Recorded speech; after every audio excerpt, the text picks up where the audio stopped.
Donc on s'intéresse à la correction du 27, page 431, qui fait intervenir des intervalles de fluctuation asymptotiques pour tester si une proportion d'ampoules qui serait dans les normes paraît pertinente ou pas. Donc le but, c'est d'avoir dans une usine une fabrication d'ampoules telle que la proportion d'ampoules qui soit dans les normes et qui ait une durée de vie supérieure donc à 900 heures, 900 heures, soit de 0,835. Alors comme on ne peut pas tester toutes les ampoules de cette usine, on va supposer que cette proportion est vraie et on va montrer avec un échantillon de taille donnée si c'est pertinent ou pas de supposer que cette proportion est vraie. Alors d'abord, il faut vérifier qu'on peut bien utiliser un intervalle de fluctuation asymptotique et la taille minimale pour pouvoir utiliser un intervalle de fluctuation asymptotique, c'est n supérieur ou égal à 30. Alors même, il faudrait vérifier que np est supérieur ou égal à 5 et n fois 1 moins p est supérieur ou égal à 5, c'est-à-dire la moyenne du succès, l'espérance du succès et l'espérance de l'échec supérieure ou égale à 5. Donc c'est le cas pour un échantillon de taille 50. On va donc commencer par faire l'intervalle de fluctuation asymptotique en prenant donc en proportion de la population qu'on suppose comme vrai, même si en vrai on ne sait pas, 0,835 et n qui fait 50.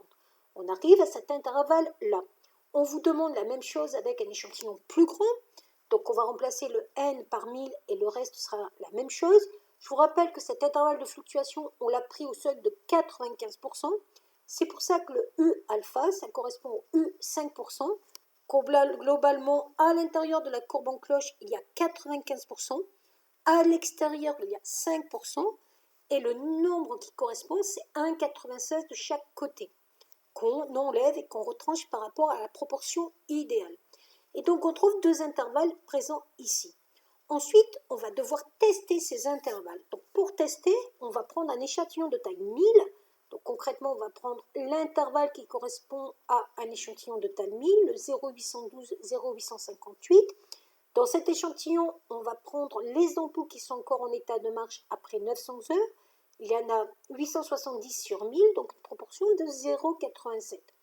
Et on remarque que ce 0,87 n'appartient pas à I. Donc s'il n'appartient pas à I, c'est que on va supposer que l'hypothèse de départ n'est pas pertinente. On va donc rejeter cette hypothèse qui dit que la proportion des ampoules aux normes est de 0,835. Là, on décide de prendre maintenant dans une autre usine une enquête auprès des clients et sur 100 000 ampoules, 90 000 ont une durée de vie supérieure à 900. Donc la fréquence de l'échantillon, elle fait donc 0,82. On a recalculé bien sûr un intervalle de fluctuation, mais cette fois-ci avec 100 000 ampoules.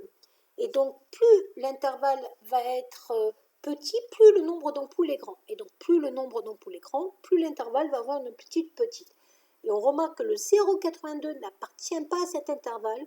Donc exactement la même chose. La production de cette usine n'est pas dans la norme nationale. Alors bien sûr, on ne peut pas dire ça avec une fiabilité de 100%. On va dire ça avec une fiabilité de 95% et donc un risque d'erreur de 5%. Voilà.